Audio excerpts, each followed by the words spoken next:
Hello, gentle podcast listeners. So I owe you another explanation. We've missed, I think, 3 shows now, something like that. And the answer is very simple. Both Carson and I got extremely sick at the same time. Because when something happens to one of us, it has to happen to both of us and fuck up the whole schedule. But that's where we are right now. This episode you're listening to was recorded before we got sick. I've only now gotten around to being able to edit it because, along with being sick, I had a few things go down in my life that needed my attention. So we've been taking care of ourselves, dealing with things. We recorded this episode. We didn't really have any plan for it. We just sat in front of the mics and shot the shit for a while. And this is what happened. So there's no topic, there's no recommendations, it's just us chatting. We talked about film school for a while. I, just to be safe, bleeped the name of the school and some of the professors just because I don't want to start any shit. So we hope that you enjoy this conversation, and if you do, then maybe we'll do a few more episodes like this as bonus episodes every once in a while. That being said, I hope you enjoy.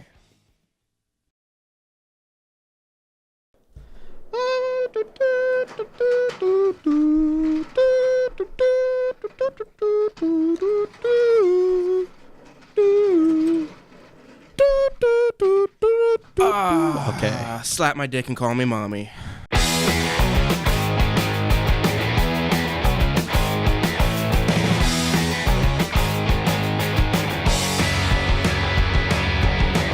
I don't expect this to ever go anywhere. Right? I just thought we might as well. Yep. I mean, all we've ever recorded has just been like, fuck it. It seems scripted as fuck. And just sitting here, maybe recording something just feels so good. So raw. There was that one time where we sat here and came up with the best movie ever, and we kept saying, we're sitting here, we may as well turn the mics on, and we just never did. We said it like an hour and a half later. It was like 3 hours. Like we said it like 15 times over the course of 3 hours, and we just never turned the mics on and just kept talking. Right. What the fuck was that? My chair just moaned. Quit turning your chair on. Oh, yeah, you like it, you dirty bitch. Like, it legit sounded like it went, I know. Oh, right. You ready to just say what? Okay. I watched the, I don't know why, but like I was just browsing YouTube on my television and just Watch Mojo just kept coming up and all the fucking recommended, even though I haven't watched them in forever. And it was like top 10 sci-fi films of all time. Okay. Fucking weirdest. Like, this list is just strange. So number 10 is War of the Worlds, the 1953 version. Number 9, the original Planet of the Apes. Number 8, Children of Men. Number 7, The Matrix. Number 6, The Day the Earth Stood Still, the original from 51. Number 5, Jurassic Park. Number 4, Aliens. Number 3, Terminator 2, Judgment Day. Number 2, A Space Odyssey, 2001: A Space Odyssey. Honorable mentions were E.T., The Time Machine, Inception, Close Encounters of the Third Kind, Invasion of the Body Snatchers. And number 1 was Empire Strikes Back. You know what? Like, first of all, weird strip ass the list. Matrix out of there. Yeah. You should put Primer on there fucking somewhere. Yeah. Even as an honorable mention. You should also put Clockwork Orange on there. Yes. Most people don't seem to like understand that A Clockwork Orange is a sci-fi. I know. I think when people hear the term sci-fi, they immediately think spaceships and fucking lasers. Pretty much. Oh my god, but yeah, we were coming up with DJ names. And they were like, what was the very first one I came up with? Oh, I don't even remember. Because DJ Scratch and Sniff was that was the second one. DJ Scratch and Sniff. That was the second really good one. And then the third really good one was DJ Pinch a Loaf. DJ Pinch. Oh, DJ Brownstein. Right, that was the first one. Was Yeah. it Brownstein? Yeah, DJ Brownstein. Or Brown Right. Note, sorry. Brown DJ Note. Brown Note. I think that's how we got the album. Yeah, name. it is.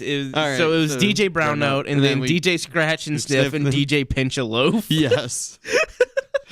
And now you get to decide which name each of us took between those three. Because we don't even know. No, I don't know what the fuck we're even talking about. So punk, dude. You could pull up Billy Joe Armstrong and just fucking dive feet first into the dude's Yes. face off of the stage. Yes. That would be great. That's still one of my favorite, like, just random videos of Green Day is when he Yes. just, like, fucking... It's like, you want to go? Just dives both feet into the dude's face. Yeah. Oh. There's some... Like, some of those videos are just fucking insane. I know. God, another one I love is there's a video of the singer for Cannibal Corpse where I guess some dude was like starting a fight or something in the crowd, trying to start one, and George Corpse Grinder, the singer, just is like not having any of it, and he just fucking, after he can't get him to stop it by telling him to stop it, he fucking throws the mic down, jumps off the stage, walks down there, and fucking knocks his ass out. Did I ever, or have you ever seen the one of, this wasn't a punk thing, it was just like some dude with a fucking, just an acoustic guitar on Maybe. stage in like a bar or something? Maybe. And he starts getting into it with one of the guys, you know, one of the audience who are like, Yeah. get on the fucking stage. And he starts like getting into it with him. And he's like, I'll fight you. I'll fucking fight you. And the guy comes up on stage. He's like, yeah, we're going to fucking fight. And then the guy takes the guitar and just blasts the guy with it. Just smashes it over his head. Completely destroys the I think guitar. I've seen that. And the guy just like, it's, you can't even see who he's hitting. Yeah. Right. But apparently the guy just fucking went down. Nice. And he's like, yeah, he deserved that, didn't he? Like trying to get the audience on his side, and the audience is just like, no, what the fuck is wrong with you? Like, just the way the audience turned on him instantly, it was great. God, it reminds me, I was watching like a huge compilation of like those things where it's like, it was like guitar fails or whatever, where, you know, it's like not at all fails. But there's a thrash metal band called Toxic Holocaust. Yeah, Toxic Holocaust, where some dude ran up on the stage while they were playing and slaps the singer in the back of the head. And the singer, he has like the flying V guitar. He fucking grabs it and he goes like this, lifts over his head, and chases the dude across the stage and just slaps him with it. Fucking great. Like, just over his head, like legitimately chases him. God. It's fucking great. I've started getting back more into like watching movies and stuff. It's been slow for me, but I don't know. I just really haven't wanted to watch any movies. I've been having a recently. hard time watching movies recently, too. I've been having a hard time doing anything recently. Yeah. Like, I just feel like I don't want to listen to music. I don't want to Yep. watch movies. I don't want to read anything. I don't want to play any games. Like, and, you know, I hate it, but I think part of that is the fact that we're forcing ourselves to do stuff. We've just decided not to plan time too well with that. Well, I or- assumed when we said, like, 100% we need to just force ourselves to write that we would have less time to do that kind of stuff. Yeah, but I wouldn't think it would be, you know, to the point where it's like we literally aren't, you know, we're at a point where it's like I have to write, you know.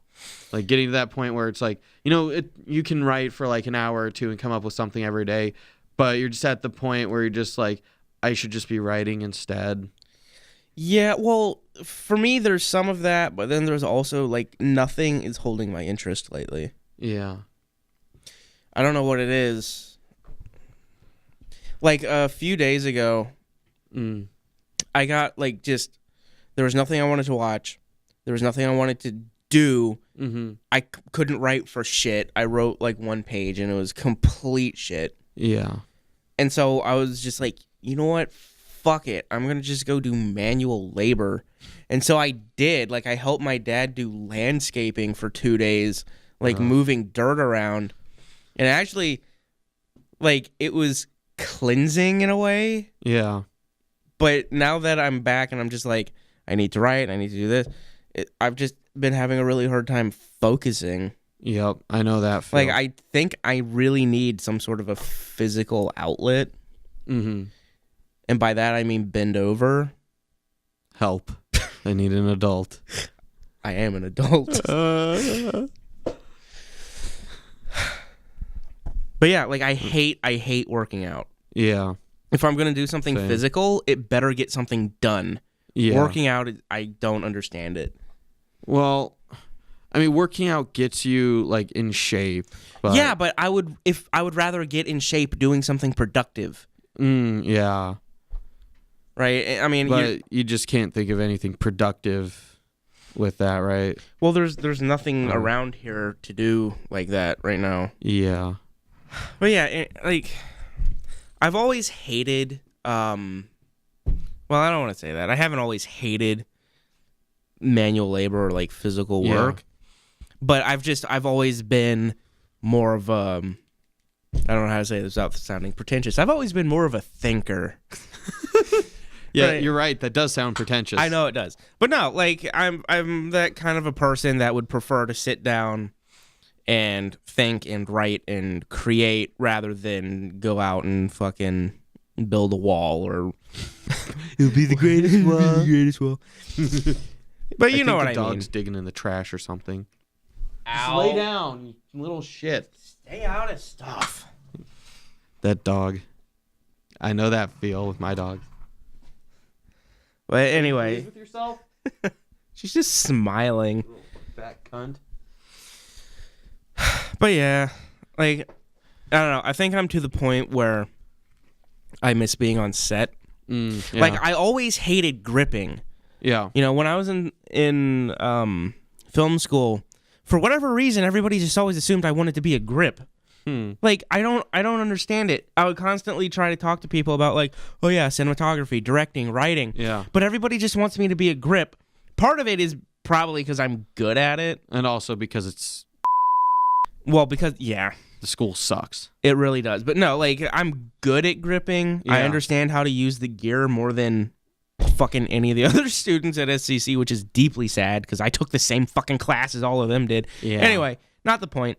I'm good at gripping. Everybody was always asking me to grip. So those two things combined just made everybody think I wanted to be a fucking grip.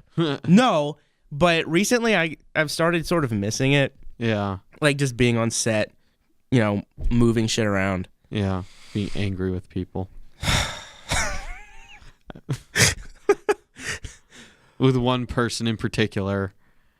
Oh, you're talking about him? Yeah. No, I was thinking about. You know what? I'm gonna go get something. I'll be right back. What? Oh.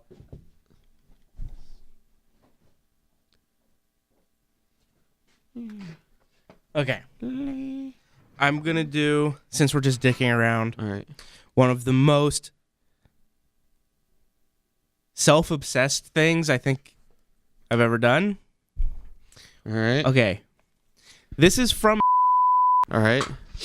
So, I was on a big shoot there. Yes. I was gripping. Yes. Because of course I was. You're I gripping your nuts. specifically applied to be on the camera team. Yes. I didn't expect to be a camera op, right? Yeah. But to be like assistant An AC camera or something. Yeah, it was fucking something, you know? Yeah. But no. Instead, they just fucking put me on G&E. That's grip and electric. Mm-hmm. And by the way, yes, those are two distinctively different departments, right? Yes. Gripping is, you know, okay, the best way to describe it, gripping is moving the lights, electric is plugging them in, Yes. essentially. So we had this shoot. It went on for, I think, 2 weeks. getting literally 4 hours of sleep a night. Nice. We live in the desert. Yep. The shoot was entirely outdoors in the middle of summer. Okay. It's gross. Just to give you some background on the shoot, the crew who was in charge of the shoot were a bunch of assholes. One day during the shoot, we dragged thousands of pounds of gear literally up a mountain. Okay? Yeah. In order to get down the mountain, it was literally a half-hour walk. Ugh. There was no shade at the top of the mountain. Mm-hmm. None of the gear that they brought, did they ever consider that the crew would need shade. Yeah. They popped up a tent for the actors, but the crew was just standing outside baking. Eventually, I put up just a little flag. A flag is like a rigid sort of square of black cloth that doesn't let any light through. Yes. I put up the smallest size that they had because it was the only one available. Only one person could stand under it at a time. So we all just took turns standing in this little dinky spot of shade for like 5 minutes before we would let somebody else rotate in. There wasn't a bathroom up there. Right? Yeah. So everybody's just like wandering off into the cactuses, right? Yep, that's not any way to get bitten by a rattlesnake. Oh my god! Or stung by a scorpion. The way they treated the crew was disgusting. I mean, that sounds like an immediate lawsuit right there. Oh no, you want an immediate lawsuit? I'll give you an immediate lawsuit. Yeah. All right. I specifically said multiple times that I'm allergic to peanuts. Yeah. Nobody cared. Or I should say the producer didn't care. Didn't bother telling anybody. Every day I would show up and be like, what is there to eat? Peanuts. There's like candy with peanuts. There's nuts with peanuts. There's fucking peanut butter sandwiches. And I'm just like, how many fucking times? I don't give a shit if you offer those things, but you have to tell me, and you have to offer different things. Yes, you have to cater to your crew and actors' needs as legally sound. If somebody's allergic to shellfish, you can't be giving them fucking lobster. Right? And I'm not even one of those guys who's like, there can't be any peanuts within 100 miles of me. Yeah. No, I'm just saying, fucking tell me first before I grab a candy bar that I don't know what the fuck is in it because they're all off-brand. Yeah. Before I just grab one and bite into it, and I'm like, motherfucker, these are peanuts. Anyway, so that was the kind of shoot that this was, right? Entirely inexperienced, and yes, it is a school shoot. I get it. Yeah. Right. But also, lawsuits are no joke, even if you're at school, and they can happen. Yeah. Like okay, here's what I'll say, all right? So we were talking to the everybody just fucking calls him the safety guy because he's the guy who's like, these are all the papers that you have to have for these stunts, and yes, you can do this stunt, no, you can't do that stunt, and blah blah blah. Yeah. Okay? Safety guy is insistent that if anybody drinks water, if anybody drinks anything, including water, on camera, then you have to sign a waiver. What? Because they could choke on the fucking water. It's like, I guess nobody gives a shit about the crew who's just drinking water all day. No, but if you do it in front of a camera, you have to fucking sign insurance papers. Right? Okay? So you have to sign insurance papers for an actor to drink water on camera, but if you want to fucking set off an allergic reaction by serving people shit they're allergic to, that's fine, I guess. Right? So I was a grip. Not even key grip. So key grip is the boss grip. Yeah. Right, essentially. Yeah. And then he has his grip crew under him. Yeah. And then you have the same thing with electric. You have the key electric and then the electric crew under him. Okay? And I'm not blowing my own horn here. Literally, by the end of the shoot, right? Yeah. Remember, I was just a grip. Yeah. By the end of the shoot, not only was I the key grip, I was also the key electric. because I was the only one who seemed to pay attention to how to operate anything. So I was the only one who knew how to use anything on this fucking shoot. Like, I took over both departments because they didn't know what they were doing. So that's how this shoot was. Yeah. Half of it was during the day. Yep. Right? In literally 120-degree weather. Ugh. The summer, I'm guessing? Middle of summer. Fucking middle of summer, like sun right there, top of the sky, baking everything. Yeah. For those who are not in Arizona, yes, it gets that hot here every summer. Oh my Jesus Lord Christ. Like, oh my God. And the entire shoot was outdoors. There was one shot that was indoors, but it was just in a barn. Yeah. That was just open. So it's not like there's any air conditioning or anything in there. There's barely shade. Yeah. Right? So half the shoot was during the day. The other half was during the night, where it was much cooler. This is important. Okay. I don't know if we'll read all of these, but okay. All right. Why don't you read me some of my evaluation? This is what people said about me on the shoot, not what I said about other people. All right. People said about you. So, let's see here. So every paragraph's probably somebody? Yeah, I think so. I haven't read these in years. I just remember them being pretty funny. All right, so the first one here. At first, he was very unwilling to work. At first, he was very unwilling to working the G&E department. Okay, again. Holy shit. Again, remember that I had applied for the camera department and was just thrown into G&E again, right? This isn't like a first time thing, like, oh, I don't want a grip. I want to be the camera. No, I mean, like, literally everybody made me a grip on fucking everything, no matter what I said. And this was just another example of it. Yeah. And it was 120 fucking degrees. All right. That's all I have to say about that. Yes. Also, that wording, at first he was very unwilling to working the G&E department. Yeah. These are college students, just to remind you. Yeah. Worked the G&E department and had a bad attitude about him. Seemed like he did not care, nor did not want to be there. Nice. Nice. The wording. I hope that you failed your English class. Nor did not want to be there. Yeah. By the end of the shoot, he was doing a great job on the GE team.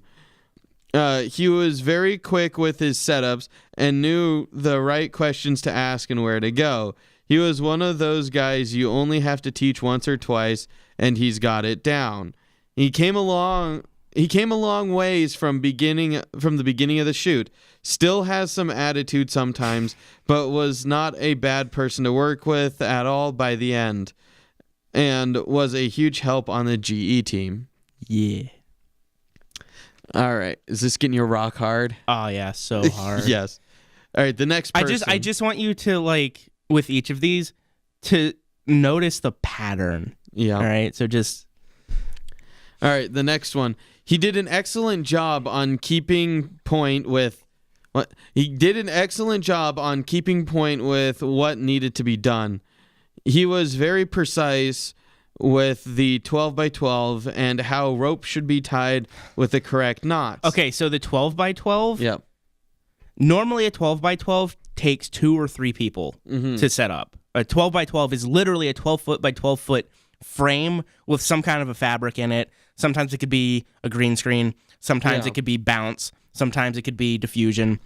We were using it as bounce, right? That is the heaviest fabric you could possibly put in the middle, right? So normally it takes 2 or 3 people to set up a 12x. I was doing it all by myself because I was the only one who knew how to do it. You may continue now. Tell you the correct knots. Overall, he was good, but my only complaint was his attitude sometimes of when he sounded annoyed or harsh in tone. What the fuck does that even does that wording even mean? Like, this is some of this writing's on par with the fan fiction we've read. Like, now we know who's been writing fanfics. College students, apparently. Apparently, they're all the 12-year-olds that were on that site. Now they've grown up, and they're still writing shitty fanfics with the same shitty writing. You sound annoying in a harsh tone. It may how his personality is, but he seems to sometimes come off as frustrated when I was re-asking of what to do. Again, to reiterate, I was the only person who knew how to do anything. Yes. It could have been he was tired like the rest of us. And could it? Yeah. And, let me try that again. Also, it was odd how he didn't show up to pack up truck before shoot. What? Oh, yeah. I didn't show up to that. I don't remember why. But it was important. I was doing something important. I think I might have been dropping Francisco off at the airport. Whatever I was doing, it was actually important. Yeah. Right? It was either dropping him off at the airport or doing something with him. It was about the time where he was leaving. Yeah. And so I was doing something with him, and they never let me forget it. The entire shoot, everybody was just like, oh, there's the guy who didn't fucking help us pack the truck. There he goes, the guy who didn't show up to help us pack the truck. Like, the entire goddamn shoot. College students are assholes. Yes, they are. And if you're a college student, I hope you feel bad because you're a fucking asshole. Pack up truck before shoot. In restating the main point, he did his job well.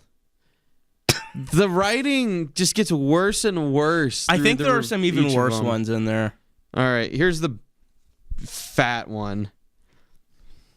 The only major issue I had with Devin was that he failed to show up for the day we loaded equipment into the truck. You see what I'm talking about? Yep. Like, it doesn't even matter. See, it doesn't even matter how well of a job I did. The fact that I was the only one who picked up the jobs that nobody else would do or knew how to do. All that matters is symbols, right? Yeah. Like, if I had just shown up to pack the truck, everybody would be like, oh, he's such a great guy. Yeah. But no, because I didn't do that, I'm an asshole. Yep. It doesn't even matter. By the way, I found out afterwards there were too many people there. So people were just standing around drinking water while other people loaded shit into the truck. Nice. But I wasn't there, so he's like, oh, he's an asshole. Like, that's something where you don't show up for something that ended up not mattering, and everybody automatically thinks you're all above them. You think you're all above them. Right, because it's symbols, right? Yeah. It's got nothing to do with how you're doing your job or your knowledge base, nothing. It's symbolically what are the things that you do to show us that you're a team player. Yeah. You know. Which, that hurdy-dur team player shit doesn't count for anything. No, it really doesn't. So, if anybody takes that you need to be a team player thing seriously, you're an idiot. Well, to a certain extent you do, but it doesn't count for shit if you don't know what the fuck you're doing. Yeah. Right? Like, where was I here? On the truck. Other than that, I thought he performed well as a member of the G&E crew. There were a couple of times where I didn't know names of certain equipment or had issues with performing certain tasks. And although he seemed a bit frustrated, he was willing to help show me what I was doing wrong. Also, although he sometimes disagreed with the way I performed certain tasks, he was willing to let me perform them. He was willing to let me perform then the way I wanted without giving me grief. Oh, I think this is the guy who is in charge of the truck. So on the grip team, there's always a guy who just stays with the truck in the gear. Yeah. And when people need something, they show up and he goes in and gets it for you. So just to make sure there's not like 40 different people rooting around in the truck and throwing shit everywhere, there's one guy in charge of it. And he knows how to organize everything, where to put everything back, right? So as not to make a giant mess. I think this was him. Because people were constantly yelling at him for not putting shit back in the right place. But the right place is where he chose to put shit. Yeah. That's the point of that position. Yeah. Something, again, that college students don't get with that. No, everybody thinks that they need to put their nose into everybody else's job. Yeah, that's what I'm saying, is they don't get what entails with your job. Well, right, and they don't understand that, like, you don't have to worry about it. As long as you get your piece of gear from him, why the fuck do you care where he puts it back? Yeah. And there's no need to be a pompous asshole to somebody who's doing their job. Yeah, it's ridiculous. Anyways, they're giving me grief. There was one particular incident where Tanner, whatever the fuck his last name is, I don't know how to read Don't read last names. Yeah. Tanner blank criticized... Oh, Tanner was the key grip. Oh. And he was... Like, of everybody on G&E, he knew the least. Oh, and they made him key grip. Yeah. Or Tanner, like, he always had this baffled look on his face. Yeah. Like, anytime somebody asked him to do something, he just had this look like, I don't know how to do that. And would just, like, walk off and with, like, this look like he's trying, like, the wheels are turning in his head, like he's desperately trying to figure out what's happening.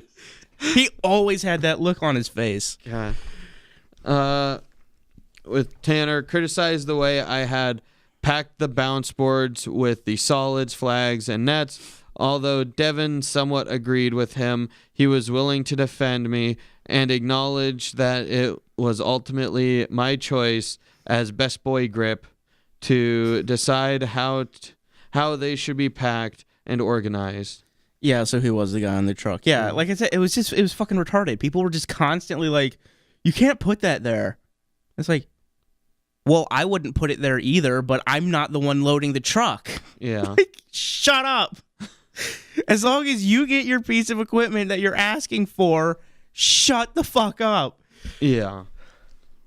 Where were we?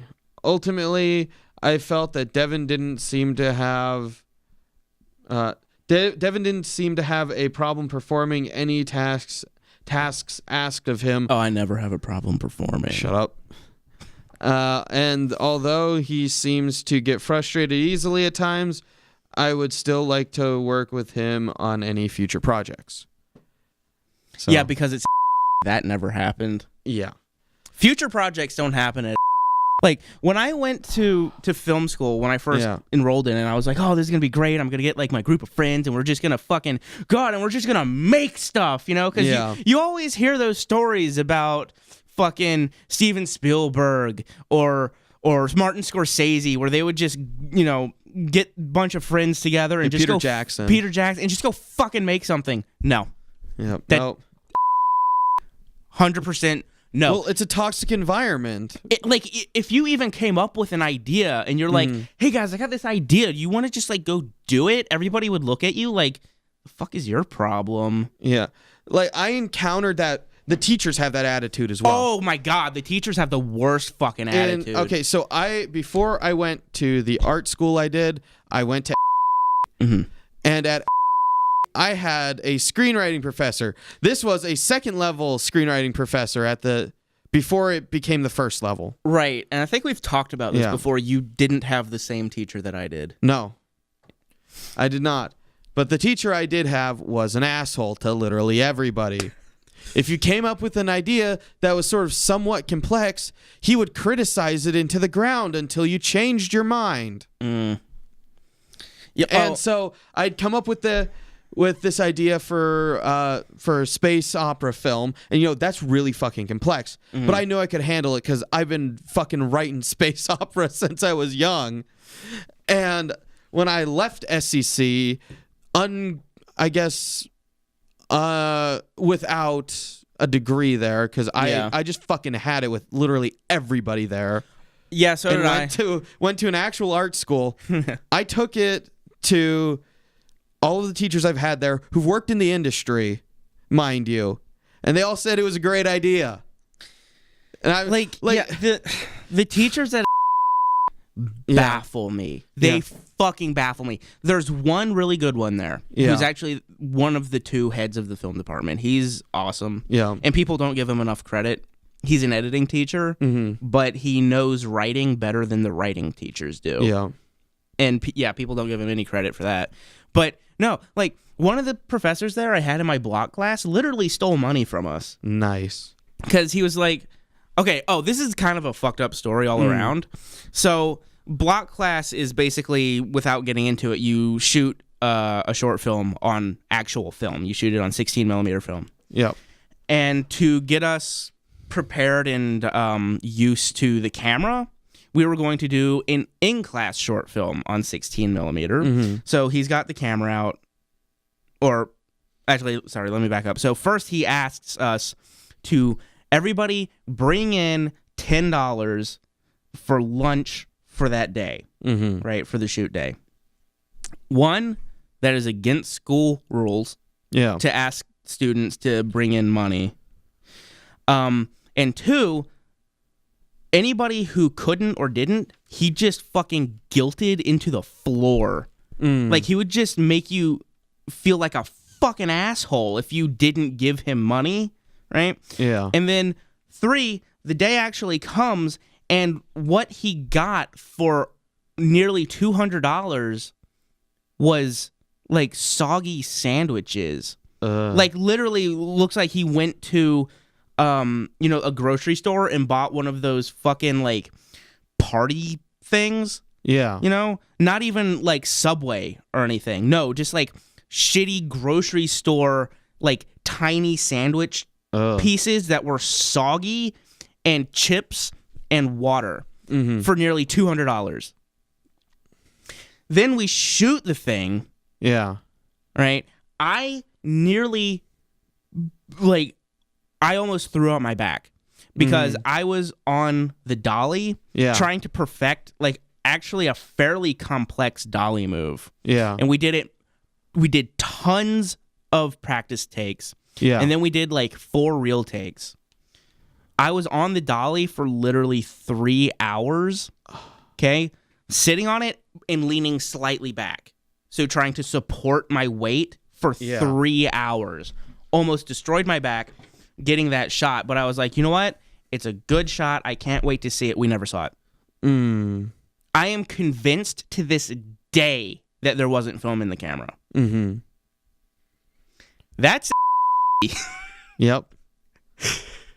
Yes, it is. God. Man, and oh my God, the guy who runs the cage is where all the equipment is. Guy who runs the cage, nicknamed Thrasher. I know where this is going. Because he's a fucking asshole, and if you do anything even slightly wrong, he will scream at you for 2 hours and make you pay for, like, whatever the fuck. Like if you broke a light bulb or a light bulb. Not even if you broke a light bulb. Yeah. If a light bulb blows out while it is in your possession, you have to pay for it.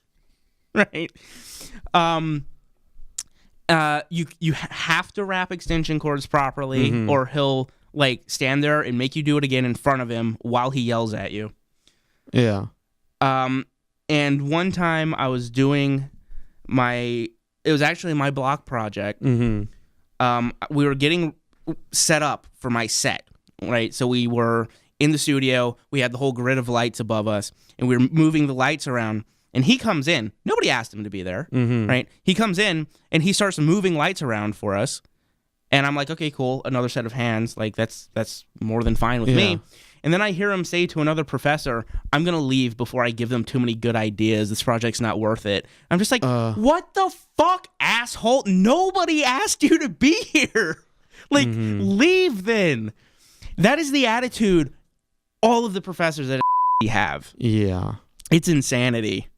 Yeah, I've taught, like, some of the stuff that I know about there, I've talked with the professors at the animation school I went to, and they're just blown away by it. Like, my character design professor there, he used to work. No, at the animation school at what was it called, Art Institute or whatever. He was the lead character designer for Disney in the 90s. Okay. And and he's just like, that would not fly at all. Oh my God. They would be out on their ass in a second. I'm sure. Like, one of the best professors at SCC. Yeah. I didn't like him much on a personal level because he was sort of a dick, but he knew what he was talking about. He was a good professor. They kicked him out and replaced him with a guy who didn't know what the fuck he was talking about. I remember we could sit here for hours and tell stories about it. Like how my English teacher there said that if we don't do community service, that we get failed, which is against school rules. Oh my God, my sound design teacher said something similar. She didn't say we would get failed, but she did say if we go do community service, we'll get extra credit, which is also against the law. Yeah. No, my English teacher legitimately said you cannot get a full passing grade if you don't do this community service. Yeah. And I got up and I just left right when she said that. I was like, no. I came here. What I'm here to do is be in class and learn in class and then do the homework. Yeah, I'm not doing extra shit for you. Yeah, I did not sign up to spend my entire fucking day doing your hoodly-doo bullshit. Yeah, like, as a professor, you do not get to force your causes onto me. Yeah. Yeah. And my sound design teacher, also the one who was like, yeah, if you go do this fucking community service, you'll get, like, extra credit. Yeah. And she was like, I know some of you need it. You know, that kind of a thing. Yeah. I didn't do it, by the way. I didn't do it. Yeah. But the thing with her is she was absent for over half the classes. Okay? And it's not just me or that semester like, oh, maybe she was going through something personal. No. I've heard stories for years. Like students who had been there years before me, right? And students that are there years after me. It's the same thing. She misses half of her classes. Doesn't even find a substitute. You'll just drive your ass all the way to the school. And for some people, that's like an hour drive. Yep. And you'll show up. Maybe it's the only class you have on that day. You show up and there's just a notice on the door that says, no class today for reasons. And then you're just like, well, fuck, I guess I'm going home. Right. And for some of those people, they don't have a ride home for a few hours. That's true, too. Like, people who carpool, they're just, like, on their ass. Yeah. Yep. Which I've told my dad works at S. Not in the film department. No, though. he works in the physics and astronomy department. And I've told him some of this shit, and he's just like, God, like if I had power over, that was like my department, they would have been out on their ass. He actually fired a English teacher. I don't think it was the same one. It might have been, but I remember that they were having problems because the teacher was forcing students to do stuff outside of what the teacher's power is allowed to do for assigning schoolwork. And they had like a 5-minute debate, and she was just out on her ass. Well, it's also important to note that is the public college. Yes. Right? The film department is not technically a part of it. No. They are basically renting space on the campus, but they're run completely separately. Yep. So the things that are fucked up with the film department don't necessarily translate to the rest of it. No. And in fact, it was really fucked also because when you're trying to sign up for classes, the main office where you go or to, oh my God, what are they fucking called? The people who like tell you about classes and shit and help like you get stuff in order. Desk or registration desk or something. Yeah, those guys. There's a word for them that I can't come up with. But anyway, you would go to them. They would have no idea what's going on in the film school. They have absolutely no idea. Yeah, and the film school doesn't have its own like office. Yeah. So it was fucked up to try to get into any classes. In fact, I got into the wrong writing class, which is where I met fucking Bill. Fucking 8 sequences. Oh my God. I remember my year one screenwriting professor at he was like a guest professor. He was just doing that because. Yeah. And he was like, I think the 8 sequences are bullshit, but I'm told I have to teach you that. Do you want to explain the 8 sequences? So the 8 sequences is the idea that a film can be broken down into 8 distinct sequences of events in the film. It's the 3-act structure broken down even further. Yes. And it's complete bullshit. It is. It's 100% horseshit, where it's like, this needs to happen in the first sequence. Yeah. This needs to happen in the second sequence. And it's like, assholes, if you do that, everybody is literally writing this same fucking story. Yeah. Like, okay, so the idea came from the hero's journey in the Iliad, I think. I have no idea. Where it's like the main character starts in comfort, something happens to him and he has to go on this adventure, and then, shit happens, then big battle, then climax, then he returns home. He climaxed? Yes, he climaxes. And that is where the idea of the 8 sequences came from, is the 8 steps of the hero's journey. Now that's cool if you're writing the Iliad. If you're not writing the Iliad, it doesn't work. Yeah, like he was literally forcing you to, like, literally he gave you paper with like sequence 1 written on it in a box that you had to write in, and it's like, I remember that. I still have that somewhere, and I think I have like 30 copies of them because I didn't want to, because I was just like, fuck it, this is everything I need for this semester. I mean, my writing professor, who, by the way, loved the 8 sequences, right?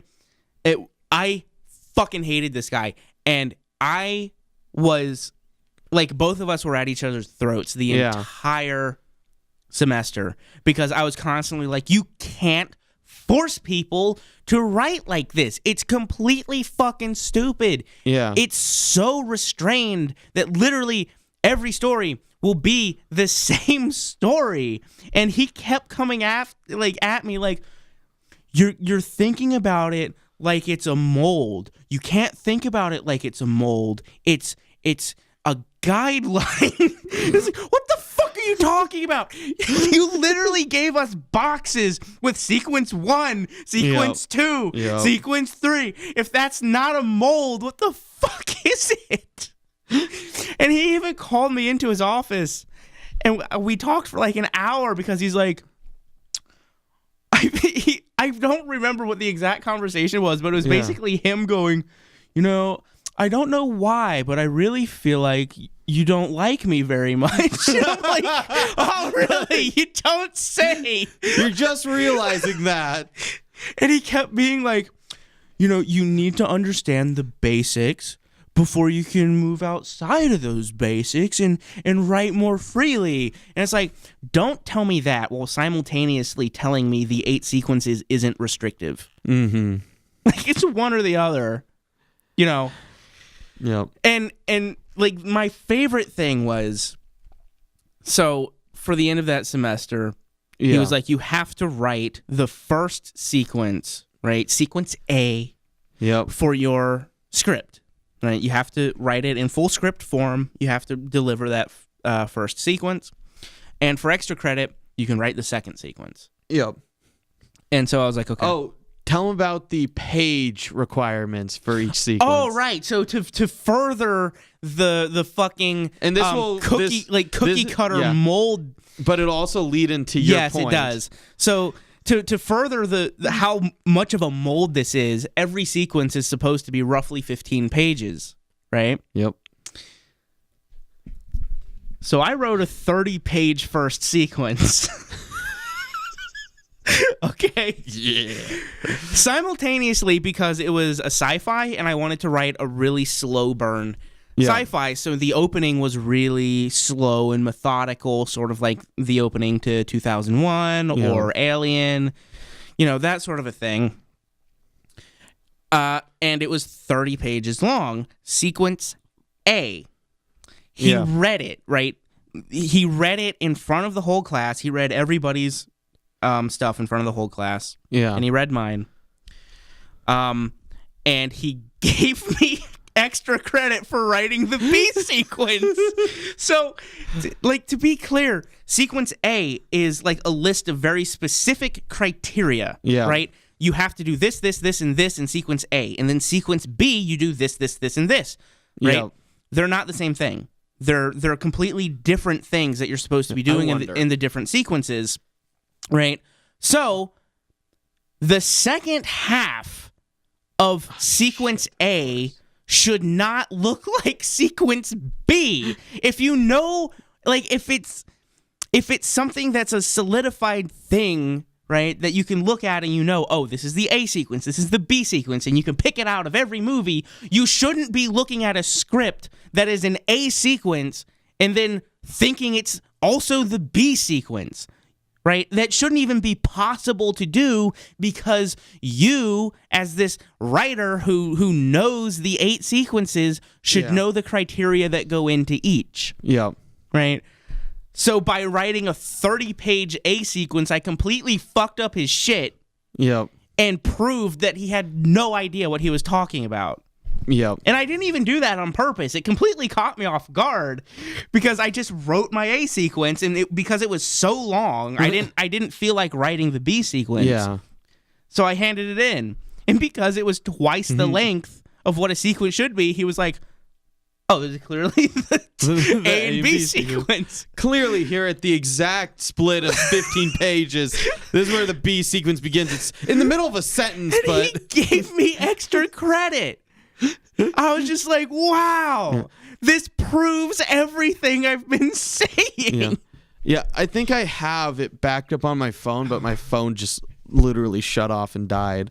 So were you looking for the 8 sequence criteria? I think I have I think I have the one I wrote for my my final screenwriting one in there, but phone died. Oh well. Yeah, that was holy shit.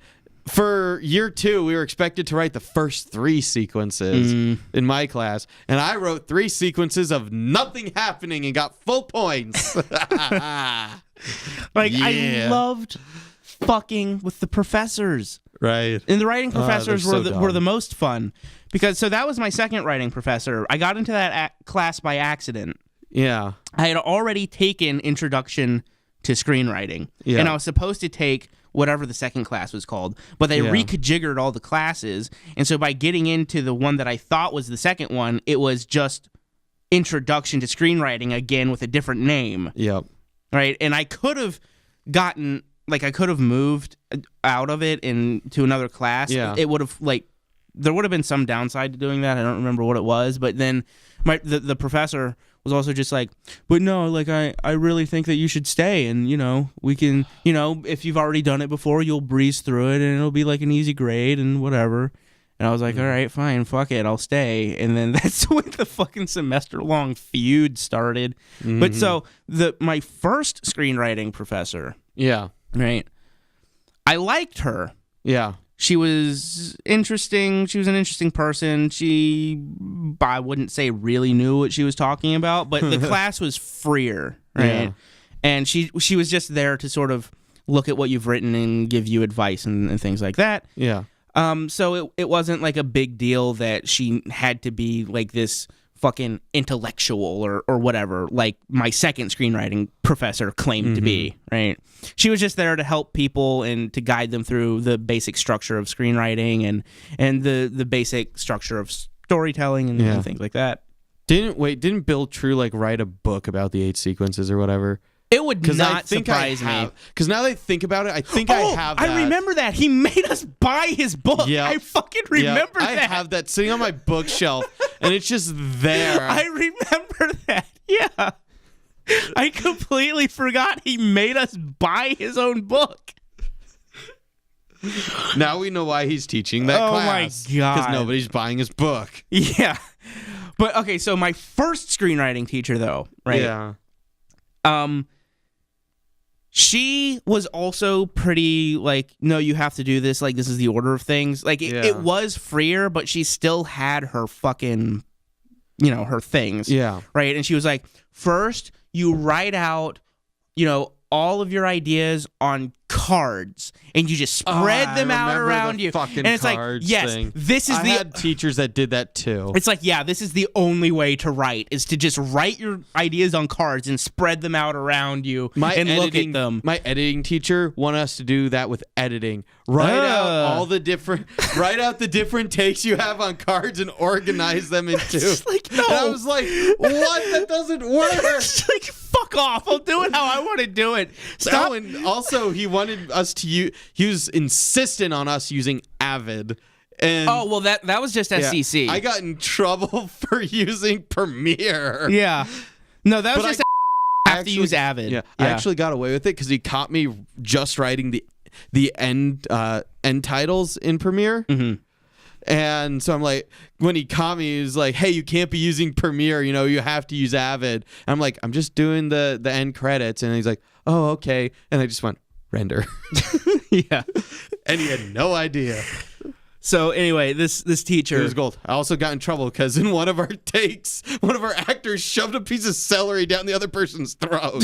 And I used that in the end credit sequence because it was too funny not to use. God. And I got in trouble for including that because it was a safety hazard. You'll get in trouble for so much shit at this. It apparently used to be like really free until people started literally like lighting barrels on fire and throwing them at their actors and just ruining it for everybody. Anyway, nice. So this, why couldn't we have been in that time? Right? But no, okay, so this professor, right? Yeah. I had this idea. Yeah. And it was a basic idea. It was sort of a one-man play, but not a play, right? I mean, it was a screenplay. This one-man show type of deal.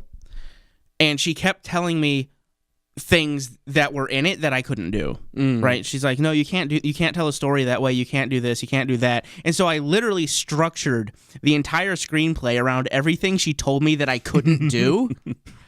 Yeah. And when I handed it to her, she read the whole thing and she was like, this shouldn't work. It breaks every rule, but I love it. And I'm like, yeah, it's because you can't force retarded arbitrary rules on people like that. Like, wasn't it like you couldn't have one person or whatever, one of them? I think one of the things she complained about is, you can't just have one character talking to himself for the whole thing. First of all, it was just supposed to be a 10-minute short film. Yeah. Yes, you fucking can, right? But yeah, like I don't even remember all of the things that she was telling me that I couldn't do or you're not supposed to do or whatever else that I just did despite her.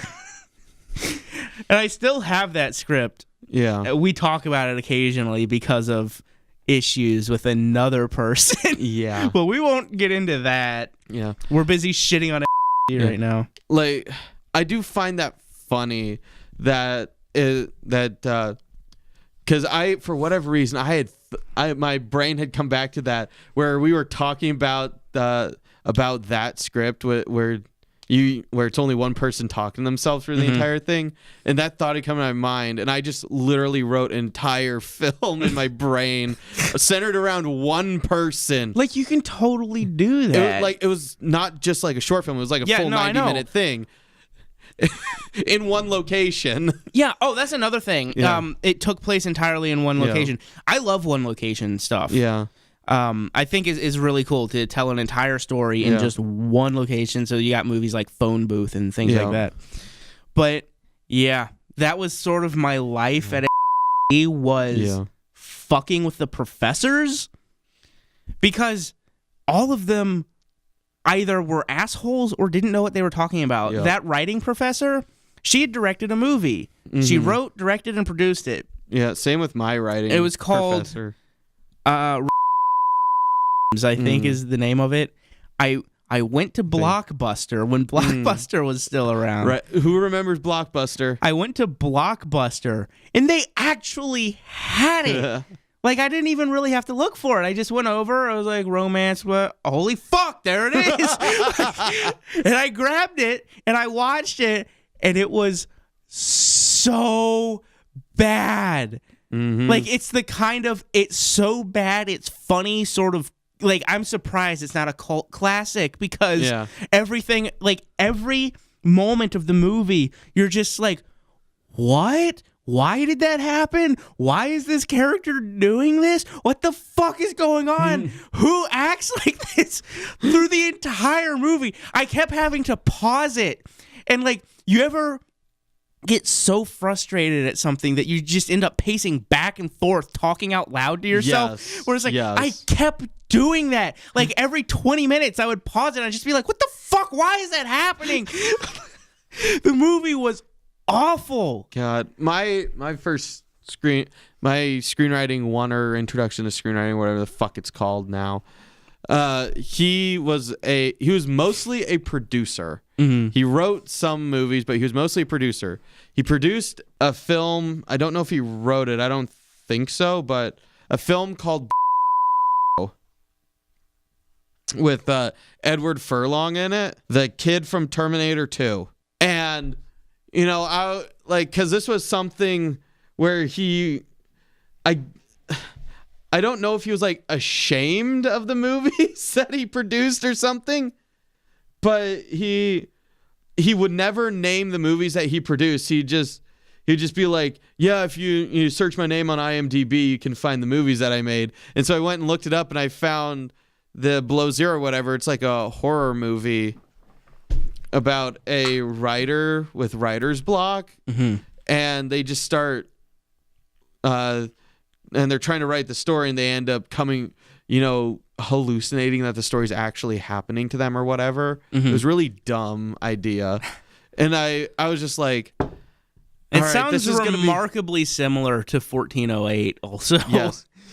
But I was like, okay, this is going to be probably really difficult to find because this has like a really low rating on IMDb, and it had a really low budget and basically no marketing, and it's Canadian. And I was just like, fuck it, I'll order the disc from like Netflix because they fucking, at the time, Netflix had everything. You know? Not anymore, but yeah. But I was like, I'll just order the disc from Netflix and I'll watch it. And I go to Netflix and I type it in, and I'm like, holy shit, there it is on streaming.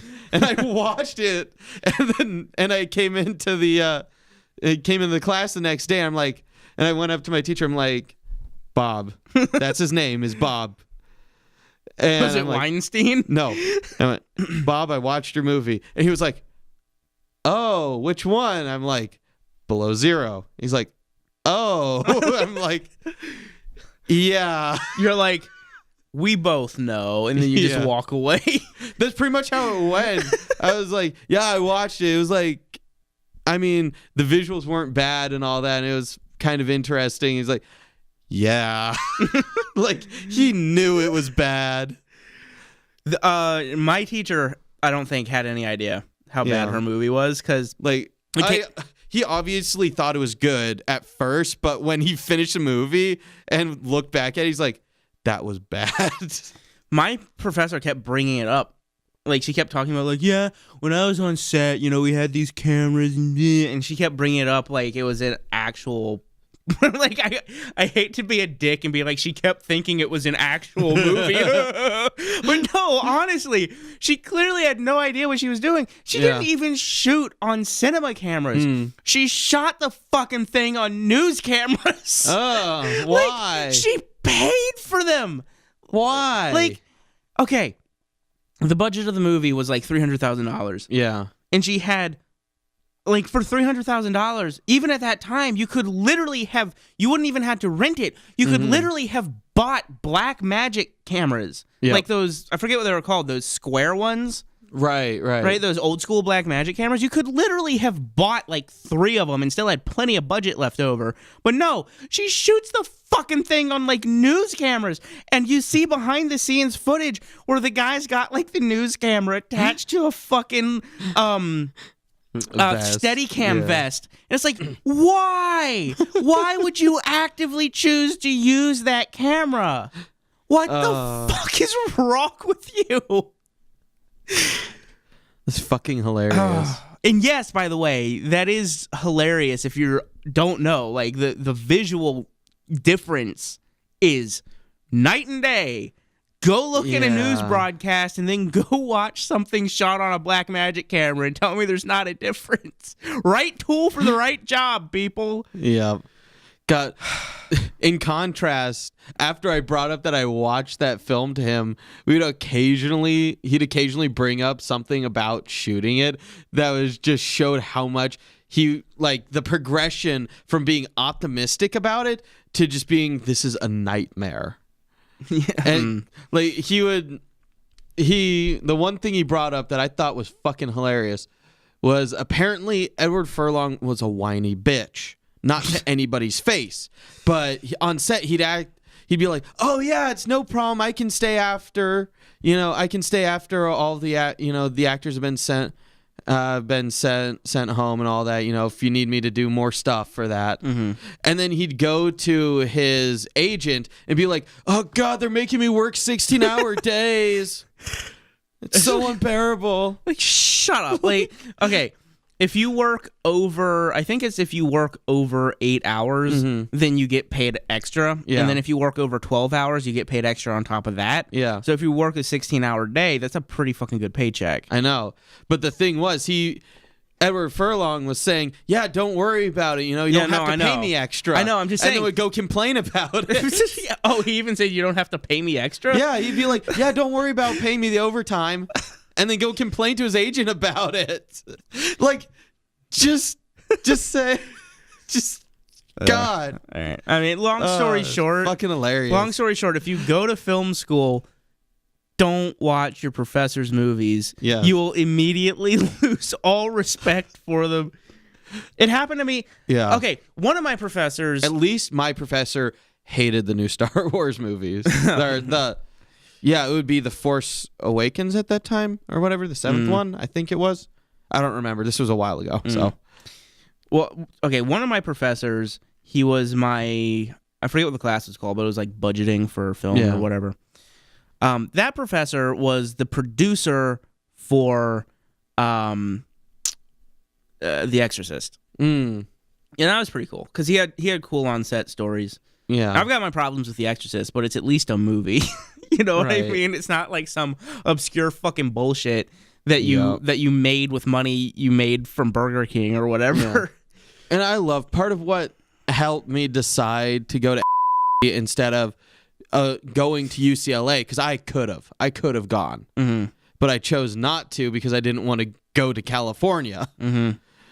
Part of what chose me was like, yeah, we got a lot of people from the industry working here. Oh, that's and I was okay. like, that's fine then. They tout two things at They're like, one, every one of our professors is currently working in the industry. That turned out to be a lie. And two, they have over $1 million in gear, and it's like the biggest equipment cage in Arizona. Yeah. So that turned out to actually be true. If you try to go to ASU, to the film department at ASU. Well, ASU sucks for everything except for general ed. Oh my God. But the film department is fucking hilarious. They're still using mini DV cameras. Nice. So if you're going to film school in Arizona, really SC is like one of the only reasonable options, which is the sad thing. Yeah. So, and like, okay, I was also going to say another one of my professors, who, by the way, went by Rose. Just one name. Rose. He went by Rose. He went by Rose. Just the single name, right? And who is he, Prince? Rose, by the way, wasn't even his actual first or last name. He just decided, I'm Rose. And that's how he puts himself in credits and everything, is directed by Rose. Right. And so I thought he was kind of a cool guy. He had some interesting ideas. But he brought in his short film, which was 40 minutes, by the way. Yeah. It was a 40-minute short film. So that's very close to the feature. Actually, technically, 40 minutes is a feature. I thought it was 40, like 42 or something like that's a feature. No, like 40 minutes is a feature, which is fucking weird. Like, nobody would ever... Anyway. Like, is Game of Thrones a series of feature films? Anyway. Like, in that case, I'm watching it wrong. Anyway, that aside, right? God, that would be the most annoying film series if Game of Thrones was considered a film series instead of a television show. That would be the most annoying film series. Anyway, okay. Anyways. So, he was constantly talking. This was in block also, actually. So the block is basically 3 semesters shoved into one semester. Pre-production and post. Yeah, pre-production, production, and then post-production. And each one of those sections would have a different professor. Yeah.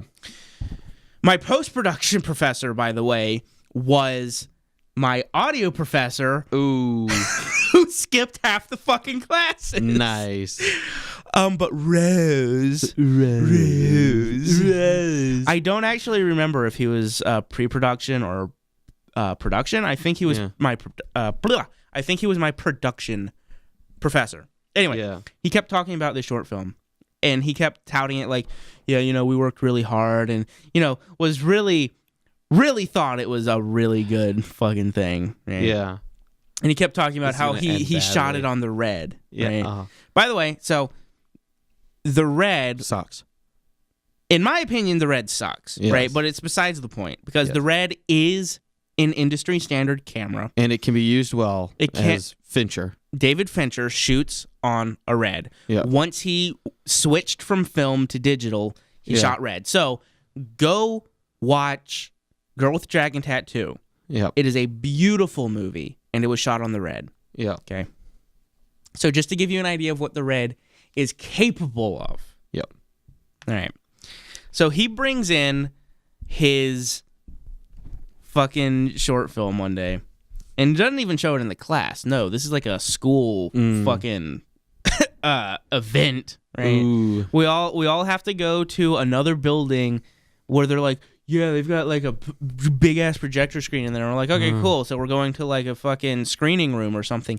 No, we went to like a fucking chemistry classroom where they had 2 different projector screens set up on either side of like the stage. It was like an auditorium style classroom, right? And you had 2 full screen projector screens. So 4x3 projector screens. Yeah. They shot projected a widescreen movie in 4x3. So it was all squished. We had to watch 40 minutes of this fucking squished image that was duplicated because it's on both sides of the stage. Yeah. Right.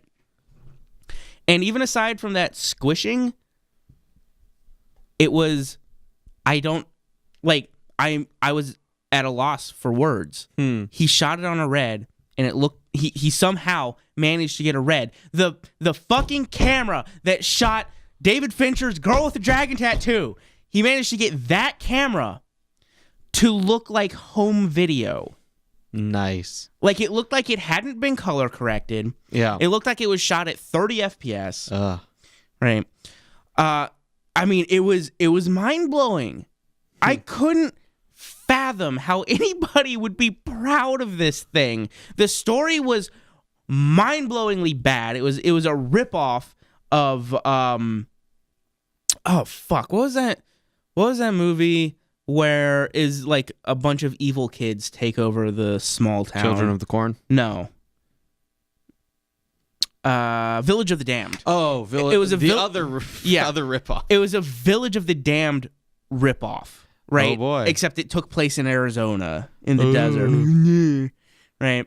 And he was so proud of this one shot. I remember where it was a bunch of kids walking towards the camera, and he was like, "Yeah, we didn't have enough kids to fill out that scene, so we had them do it twice, and then we split screened them together." And I was like, yeah, no shit. I saw the same kid in there 4 fucking times. Like, yeah. The characters were shockingly bad. Yeah. The acting was fucking terrible. Right? It was amazing. It because it was just further proof. It's like the deeper into you go, the more you realize they're completely full of shit. Yep. I mean, I could tell you all about my audio professor. Oh, it wasn't film audio, no, though. it was music recording. Music recording. He was a complete idiot. He was in a side project of Jimmy Eat World's lead singer. Just before they recorded their Bleed American album, which was like their big breakthrough album, and like half the songs that he had that the frontman had written for the side project, he's like, fuck it, the side project's over, it's going in the album. Okay, and this guy was a complete idiot. Okay, yeah, I remember some of the stories you told about your professor. What was the thing with the microphone where he was like, go buy this $3,000 microphone or something? Which one was that? I'm trying to remember which microphone it was that he wanted. It was a $10,000 microphone, I think. Oh. It was some Sony microphone that was like really expensive. It was like top of the line microphone. Yeah, he wanted it for the class, right? I think. Was it for the class? No, it wasn't. I don't think he had wanted anything from us in the class. No, I mean, he wanted like the microphone for the class use. Oh, yes. He wanted it for the class use. He wanted this. He wanted to. He wanted to like use he was trying to petition the school to buy like to buy this like $10,000 microphone for the class. I remember that it was like the newest Sony bullshit microphone that, you know, basically the only reason it has a price tag is because they said so. And it's like, I bet it sounds like ass and you don't need it because everybody keeps stealing your shit anyways. Like, literally, they've bolted everything down because students after class would just walk in there and start taking shit. That's even worse than my photography class. Like, literally, all the microphones they have are locked away in a safe because students would just walk in, just grab a microphone and walk out. And also, to put it in perspective, like, the sound you're hearing right now, SM57. $80 microphone. $90 microphone. I think it was like $85, but whatever. Yeah, $89. Like, it is $89. It's on the list. So yeah, like $90. And this is an industry standard microphone for music. Yeah. Is it a studio mic or is it like a tour mic? It's both. Really? People use these in studio? Yeah, Megadeth. This is what they use in studio. Sweet. So. They also use it live on the road because this thing's fucking solid. Oh my god! In the behind the scenes footage that we shot, one of them just rolls off the table and slams into my concrete floor, and I picked it up. Not a scratch on it. Not even on the little plastic bit at the top. There wasn't even a dent. It was amazing. Yeah. No, I don't remember who it was, and I may be wrong. It was like Municipal Waste or something, some thrash metal, new thrash metal band. They have a video of them just running this microphone over with a truck, and it did nothing. They ran over with the truck, plugged it in, and it worked perfectly. Yeah. Oh, it's insane. That's their marketing for this microphone is just running it over with a tour bus. Yep. Like, it's fucking hilarious. This thing's insane, and it's $90. They're built like tanks. They sound great for $90, and you're sitting there bitching like, I want a $10,000 microphone. It's the right microphone for the right purpose, and because you got to get those crisp, clear vocals. He said these microphones' only use are for miking drum kits. He actually said that. Oh my god. And like, yeah, to be clear, different microphones have different tonal patterns, right? Yeah. Some microphones are better for female voices, some microphones are better for male voices. You know, some microphones are better for instruments than for vocals and etc. You know, the right mic for the right job. Yeah. But there comes a point right, when there's an excess. There comes a point where you're just spending money because, like, you know what I mean? Where it's like, this microphone is $10,000. That must mean it's better, right? Yep. You know, that sort of a thing. Where it's like, you can get $300 to fucking $800, like in that range, microphones that sound amazing. Yeah, the SM7B. That studio microphone is the studio microphone. Everybody uses it right now. Well, like, literally everybody, from hip hop to country to rock to heavy metal to Wait, anything. which microphone? SM7B. SM7B. Yeah, Yeah, Shure. the Shure. Shure SM7B. Yeah, I think I know what you're talking about. I was what's the name of the like Elvis style mic? The Elvis style, that's a Super 55. The Super 55. That's like that one was 350. Yeah. And those And were, it sounds beautiful. It does. It sounds great. Those were the ones that we were originally looking at Yeah. for this studio. But then decided they were too much of a pain to set up on arms and expensive. My thing was cost. Yeah. Like we could get literally 3 of these microphones for the cost of one of those. Yeah. Right? And those things would have been a pain in the ass to set The up only on the reason arm. I want them because they look cool. They do. They look really cool because And they sound great. They sound great. They look cool, and they are. They're the fucking Yeah. Oh fuck! I just said his name. Elvis. Mic. Elvis. They're Yeah. the Elvis mic. They're the Metallica mic. Yeah. Well, if you go look at any live performance of Elvis, he's fucking swinging it around. You know. Yep. Yeah. Same with Metallica. Look at any of their live performances. They have the Super 55. Yeah. And They had a custom-made Super 55 that you used to be able to get. It's now hard to find. yeah, but it's like the black and red. the black anodized metal on the outside, and then the red foam on the inside. yeah, they use that one, and they also use the chrome and blue one. Well, that's the standard Yep. one. Yeah. But like, I guess that was like a limited run even for them because you know when one of the red and black ones broke because next time it's a blue and chrome one or chrome and blue one. It's fucking hilarious. It's like, his microphone broke. Well, if they were using these mics, it wouldn't have broken in the first place. Well, I mean, the problem with it is a lot of the stadiums they go to have like okay, so power. I don't know the right word to put it. You'd know it better than me. But how electrical currents for power is used. Okay. It's shit in most stadiums. Like, it's insane. Oh, you're talking about the actual wiring? Yes, the actual wiring is shit. And there have been plenty of times with musicians, and you know which stadiums it is because you look and it's this stadium with fucking 50 different bands or musicians where they have the microphone plugged in, and all of a sudden during the show you can't hear them anymore, and they're like, what the fuck happened? Or in like Billy Joe Armstrong's case, he throws a fucking mic across the stage. Oh yeah, I remember that. Oh man.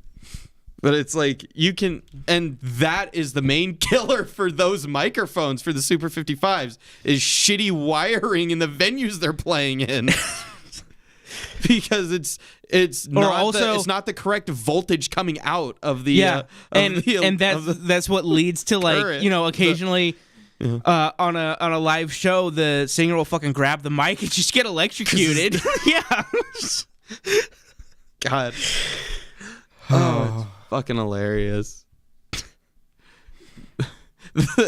The studio Metallica used for the Black album had that problem because the guitarist Kirk Hammett was playing, just playing his guitar plugged in, just sort of practicing, waiting for his take, and the amp next to him had a metal head, and he went to put the pick down on it and touched it and got electrocuted. He was like, it shocked me.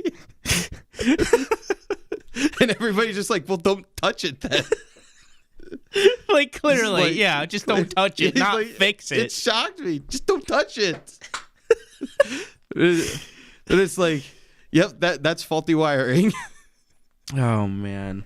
God, my grandparents' house is full of that. It's fucking hilarious. And I love my grandparents' sentiment on it is like, we're going to die soon. It doesn't matter to us. Whoever gets the house next has to deal with it. Oh, this house has shit wiring in it. So, go for it, and I'll tell you afterwards. This is hilarious. Okay. My house, so the kitchen, the bathroom, and my office are on one breaker. All right?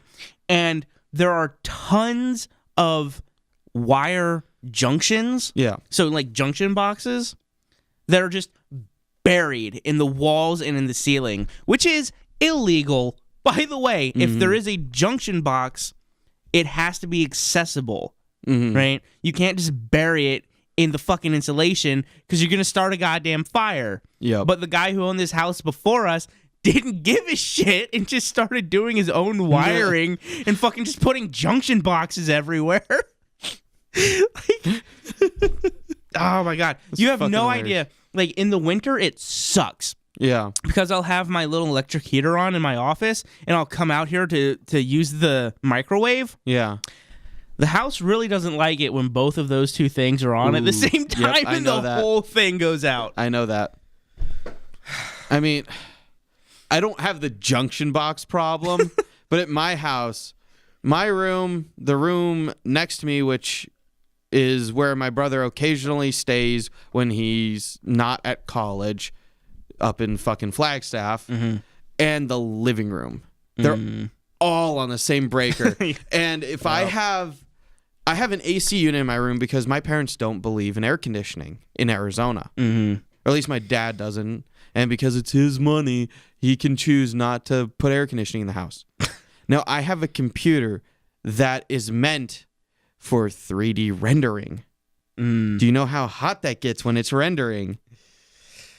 And so it's basically a heat. It's basically a giant. It's a fucking heater. And my room is literally 5 degrees hotter at all times than the rest of my house. And that's not including under heavy load. And so I put a fucking little portable AC unit in there. Now, if that AC unit's on and my parents want to vacuum the living room, the entire house shuts off. The entire fucking house shuts off. Yeah, and to be clear, just insane. For those of you who don't have experience with really powerful computers, they are heaters. Like, they will easily raise the ambient temperature in whatever room they're in by 10 degrees. Easily. And when you're already in Arizona and it's already 90 degrees in the house, okay? Yeah. God, oh my God. At least that doesn't beat my grandparents' house where they have. So my grandparents' house is sort of the standard, like Midwest 3-level house, basement, main floor, and second level.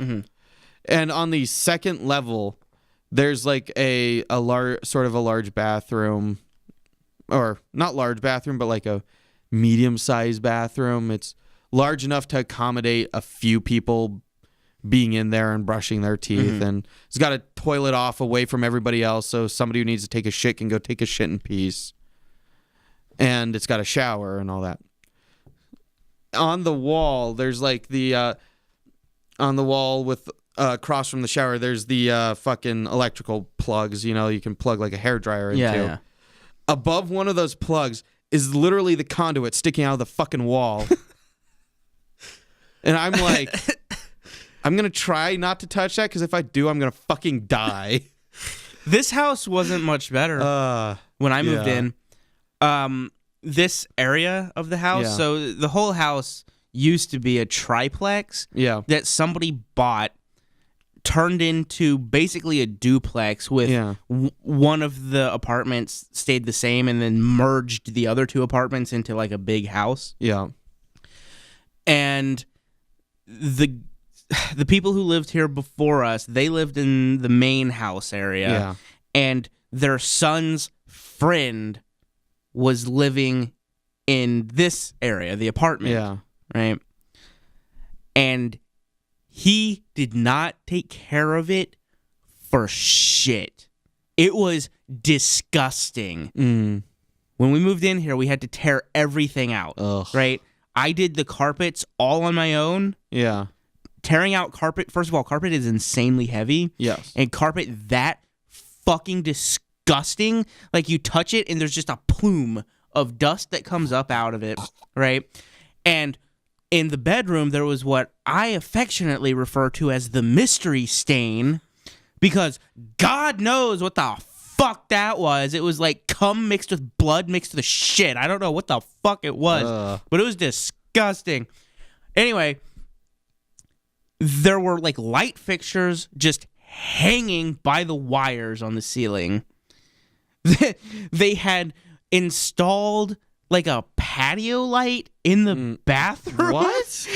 And so what they did was where the light was supposed to be, they decided they didn't fucking want the light up there, or what was it? No, there was a light in the regular place above the mirror in the bathroom, but they decided for whatever fucking reason they wanted a patio light in there too, and so they ran off of the back of that light into a junction box that they didn't need onto the patio light that was just in the middle of the fucking wall, in the middle of the bathroom, right? Okay. And the entire bathroom. So when you install outlets in the bathroom or in the kitchen, you'll notice they have the little like breaker button on it. You legally have to put those in the kitchen and bathroom because they're designed specifically to make sure that you don't get electrocuted if water gets in there. Yeah. Right? The whole house didn't have any of those. Ooh. Okay. This house was terrifying before we got in and started fixing things. Yeah. Like, I'm shocked it didn't burn the fuck down 20 years ago. Everything in this apartment was still from the early 70s. Nice. It hadn't been touched since. Nice. I don't think it had been cleaned since either. Ugh. That might explain the mystery stain. Oh my god. 70s like, upchuck. No, on the other side, in the main house, all of that stuff had been upgraded, right? Yeah. And it was a very clean house over there. But in the apartment area, right? Apparently, they never came in here. They hardly ever saw the dude. And he just, like, basically barricaded himself in this house and just lived in here. And didn't bother repairing anything. Didn't bother cleaning anything. I don't think he was a hoarder. He was just disgusting. Right? Nice. Oh, my God. I don't know how we got off on that tangent, but... I don't know. I don't even remember what we were talking about. We were talking about... and then we started talking about shitty wiring. I don't know how. Shitty wiring. Oh, well, whatever. We'll figure it out when we eventually decide to play this back. Oh, man. God. I'm thinking about it now, just thinking about when I had gone over to my grandparents in Missouri, and just when I'd go into the bathroom and I'd flip the light on, you could just hear the conduit go, just the electricity going through it. And I'm just like, I'm going to get electrocuted. Yay. Oh, man. Have you ever been shocked by 110? No. Not that I know of. I may have. Probably. I have multiple times installing outlets. Like, I mean, It sucks. Wait, yes, I have. My dumbass stuck a fork in an outlet on accident. On accident. Shut up. Yeah, you did it by accident. I'm fucking sure. But no, like installing, like getting hit with 110 isn't as bad as you would think it is. Yeah. Like it's a jolt and you jump back and you're just like, motherfucker, but that's about it, right? Unless you have like a heart condition, it's not actually that bad. Not that I'm advocating people go fucking plugging shit into an outlet. Right. But yeah, electricity's fun. I remember why it was an accident. Because my brother and I was joking about it. I was like, we're going to stick this in the electrical outlet. And I was like right up to it. And this was when my brother actually cared about shit. He thought that it was going to like burn the house down or something. We were like middle school. So I was like, I'm going to do it. And I looked away. And when I was going like this, I accidentally stuck it in the outlet and went, fuck. When I was...